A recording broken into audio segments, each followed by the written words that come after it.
안녕하세요, 축진먹입니다. 레알 마드리드와 바르셀로나가 미국에서 엘클라시코를 가졌는데요. 그 중에는 눈에 띄는 유망주들도 있었고 토니 크로스의 빈자리를 어떻게 대체할지에 대한 고민, 그리고 양 팀의 빌드업 체계 같은 것들이 되게 재밌게 펼쳐졌습니다. 오늘 경기는 어땠는지 알아보도록 하겠습니다. 먼저 레알 마드리드의 선발 라인업부터 보면 리디거와 밀리탕의 센터백 듀오로 이루어졌고, 이 마리오 마르틴이라는 선수를 제외하면 대부분은 1군 레귤러 멤버로 구성되었습니다. 꽤나 힘을 준 라인업이었죠. 그에 반해 바르셀로나 스쿼드는 조금 더 실험적인 스쿼드로 구성되었습니다. 11명 중에 다여섯 명 정도는 1군 레귤러 멤버가 아닌 선수들로 이루어졌고, 대부분이 총망받는 유망주로 이루어졌습니다. 오른쪽 풀백의 발레라는 선수는 원래 왼쪽 풀백인데 오른쪽에서 뛰게 되었고, 오른쪽 공격수를 맡은 파우 빅토르라는 선수는 이번 프리시즌에서 계속 득점을 하며 주가를 올리고 있는 유망주입니다. 실제 빌드업 할 때 양팀은 선발 라인업과 구조를 바꿔서 빌드업 했는데요. 레알 마드리드는 오른쪽 풀백을 올려 쓰는 전술을 프리시즌에서도 똑같이 썼습니다. 오른쪽 윙어인 길러가 안쪽으로 들어오고 오른쪽 풀백 바스케스가 넓게 벌립니다. 그리고 미드필더인 마르틴이 내려가면서 리디거, 밀리탕, 마르틴의 3백을 만들죠. 그리고 모드리치가 그 3백 바짝 앞에 서서 공을 받고 게임을 풀어나가는 후방 플레이메이커를 담당했습니다. 바르셀로나 역시 빌드업 할 때 약간 비대칭 전술을 가져갔는데요. 오른쪽 공격수인 파우 빅토르가 가운데 쪽으로 내려오면서 레반도프스키와 투톱의 형태로 플레이할 때가 많았습니다. 가짜 투톱이라고 해야 할까요? 그리고 왼발잡이 오른쪽 풀백 발레가 높은 라인까지 쭉 올라가면서 플루셉스키, 사카, 살라같이 안쪽으로 파고드는 왼발 역발 윙어처럼 플레이했습니다. 그리고 센터백 바로 앞에 수비형 미드필더 베르날이 경기를 전체적으로 조율했습니다. 지금 바르셀로나의 빌드업 할 때 모습을 보시면 오른쪽 풀백 발레가 되게 높은 위치까지 올라가 있고, 미드필더 카사도가 내려오면서 센터백 2명과 함께 백스리를 만들어줍니다. 그리고 베르날이 앞에서 공을 받아주죠. 후방에서 압박당하는 상황에서 빌드업 할 때도 이니고 마르티네스, 크리스텐센, 베르날 이렇게 삼각형을 이루면서 베르날이 주로 공을 받고 돌아서는 원볼란치 역할을 많이 했습니다. 이런 빌드업이 여의치 않았을 때는 베르날이 이렇게 가운데 쪽으로 들어가면서 흔히 말하는 라볼 피아나 스타일로 빌드업을 수행했습니다. 이 베르날이라는 선수가 왼발잡이고 키 큰 유망주인데 전진 패스나 전환 패스의 퀄리티가 매우 좋다고 느꼈습니다. 그래서 플릭 감독도 그 재능을 알고 이렇게 후방 빌드업 전술에 중요한 역할을 주는 거겠죠. 반대로 레알 마드리드 역시 빌드업 할 땐 약간의 변형이 있었는데요. 마르티니 3백에 이런처럼 옮기고 길러가 가운데 쪽으로 들어오면서 오른쪽 공격형 미드필더처럼 플레이합니다. 모드리치는 그 앞에서 공을 받아주는 역할, 게임을 풀어주는 역할을 수행하고요. 오히려 바스케스가 오른쪽 윙어처럼 높게 올라가 있는 모습입니다. 지난 시즌과 기본적인 틀은 비슷했던 안첼로티의 빌드업입니다. 또 레알 마드리드는 역습 나갈 때는 브라임 디아즈와 엔드릭이 약간 투톱의 형태로 역습의 선봉장에 섰고, 그 뒤를 나머지 미드필더들이 받쳐주는 형태로 역습이 진행됐습니다. 길러는 브라임 디아즈나 엔드릭보다 한 칸 정도 아래서 역습을 지원했죠. 또 레알 마드리드는 좁은 공간에서 빌드업 할 때는 선수들의 개인 능력을 활용했습니다. 지금도 마르틴이 한 명 제치고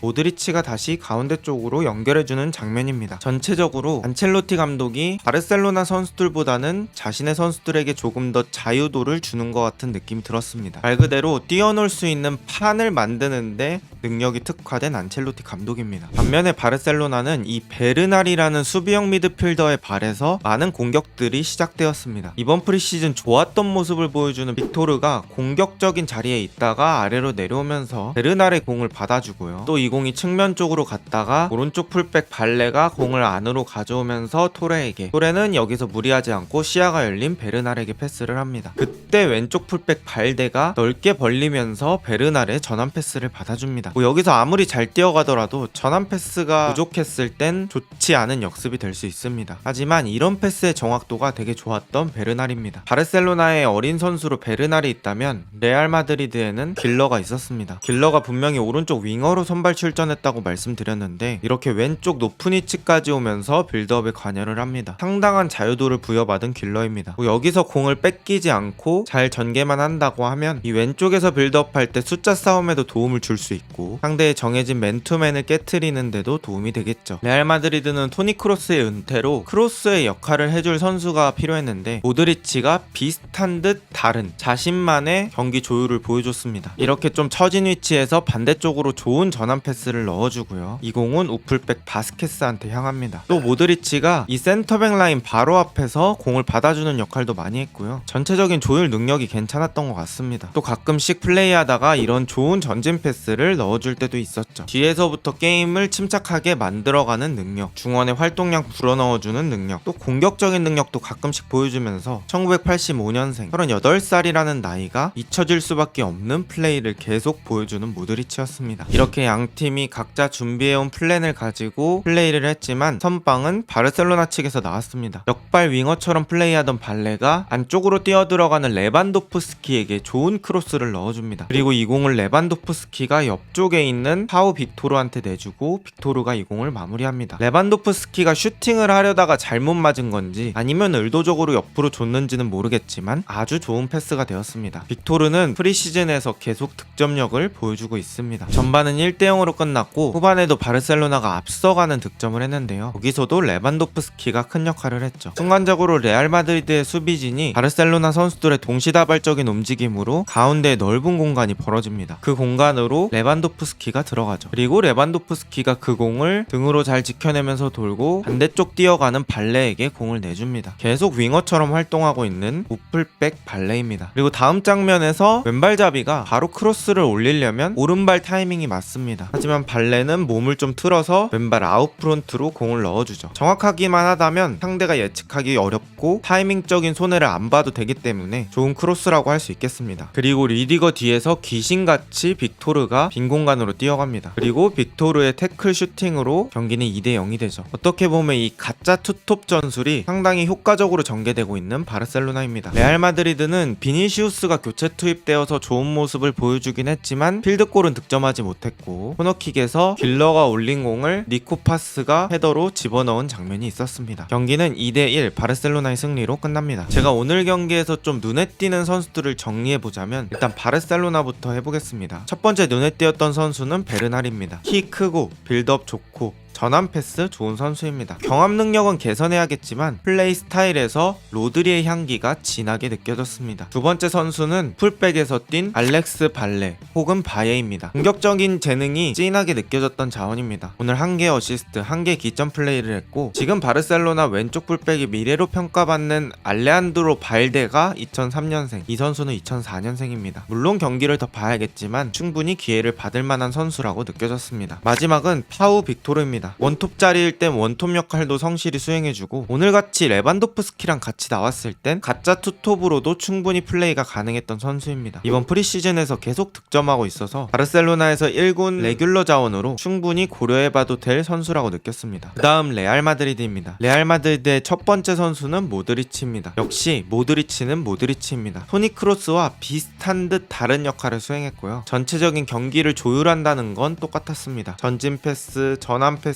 넓은 활동 범위 이런 것들이 축구 도사 느낌이 났고 1985년생이라는 나이가 정말 믿기지 않습니다. 또 다른 선수는 아르다 귓러입니다. 역시 레알의 미래를 책임질 자원 중 하나고요. 오른쪽 윙어로 선발 출전했지만 오른쪽 공격형 미드필더처럼 활약했습니다. 기본적으로 연계, 패스 플레이 모두 좋고 창의적인 패스 시도가 많았죠. 마지막은 비니시우스입니다. 역시 월드클래스이자 유력한 발롱도르 후보다웠습니다. 35분 정도 뛰었는데도 공격진에서 가장 눈에 띄었던 선수죠. 기본적으로 한두 명 제치는 건 그냥 일상 같았습니다. 오늘 경기는 레알 마드리드와 바르셀로나의 완벽한 게임 플랜을 봤다기보다는 에피타이저 느낌으로 보면 될 것 같은데요. 특히 바르셀로나 유망주들의 임팩트가 너무 커서 눈이 즐거운 경기였던 것 같습니다. 과연 이번 시즌 라리가는 어떻게 진행될까요? 여러분의 생각이 궁금합니다. 댓글로 남겨주세요. 비슷한 영상이 궁금하시다면 구독 부탁드리고 오늘 영상은 여기까지입니다. 좋은 하루 되세요.